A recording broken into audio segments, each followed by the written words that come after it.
to the most OP. Here's the 2014 North American LCS Spring Split All-League team as voted by a panel of casters, writers, and the pros themselves. Let's kick it off with the top lane. Where else could it be but Balls, Cloud9's top lane equalizer. Balls led all LCS top laners, both EU and NA, in KDA and gold per minute, and his 84 kills were second only to Zion Spartan in that role.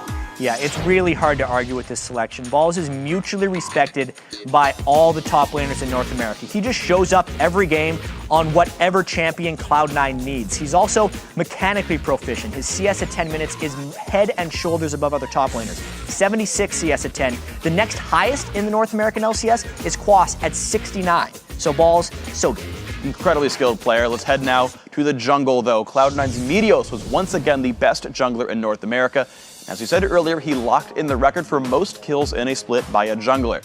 Add to the fact that he had the second highest KDA in the entire LCS, and you can see why his peers scored him as the best in his position. Yeah, ever since this guy came into the LCS, he has been a top-tier jungle, but especially this year, because he isn't farming as many jungle camps as he did previously. He changed his game to have more pressure in the early game, and he has still managed to maintain his threat throughout the game. He's still just as powerful late in the game. That's because he's been farming kills with that kill record instead of camps, and it's worked out great for him. Another phenomenal player there to add to the NA roster. Now let's head to the mid lane. Team Solo Mid's Bjergsen made an immediate impact in his first North American split. He set the LCS record for most kills per game, and despite playing only 22 of the 28 games, he led the entire LCS in kills. He also led all LCS mid laners with a KDA of 6.32. Yeah, the numbers do not lie for Bjergsen. He had big shoes to fill coming in to replace Reginald, and he did it and then some. Everyone who plays against this guy fears him. He wins 1v1s more often than not and is just a force all around for TSM. He gets so many kills, doesn't die that often, and is great at assassins. Yeah, he's just a wonderful player overall, and he adapted so quickly to the team, which is great to see for him, to have the individual performance also carry over. So now, let's look over at the AD carry role. Cloud9's ADC tiptoed past more high-profile players like Doublelift and Wild Turtle to win the award. Sneaky led the entire LCS in KDA, had the third most kills, and only died 44 times over 28 games. Yeah, this is obviously one of the closer positions because North American AD carries are so strong by and large, but Sneaky's numbers speak for themselves. He is the most proficient player on the most proficient team for AD carry. He also has done the second most damage to champions while dying less than anyone else in the NA LCS, which is just equally as impressive as getting the nod for being the all-league AD carry for NA. Yeah, he's showing up to every team fight, but still not getting himself caught out. So it's great optimization there, positioning that whole kit. Great by Sneaky. So last but not least on the list is the all-league support.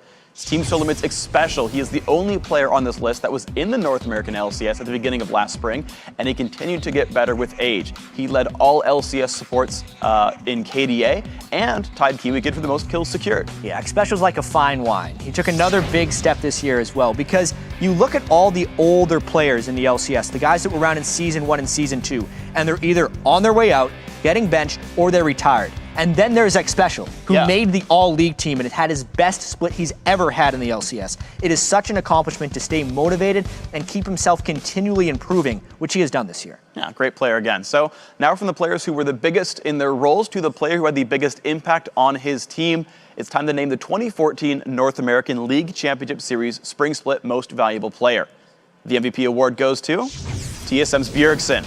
Yeah, Bjergsen has been unstoppable this year, and not only was it the shoes he had to fill with Reginald, coming over across regions as well, it's that he single-handedly carried so many games for TSM. There were so many times where if Bjergsen wasn't unstoppable in the game, if he wasn't 7-0, if he wasn't landing all those Nidalee spears, TSM would have flat out lost. They would not have been a top team in North America, it seems. Yes, there was that 1 week with Reginald out, but every time Bjergsen was there, he was a force to be reckoned with and the most valuable player for North America. Yeah, I agree with the call. It's a great player overall. So now let's take some time to move from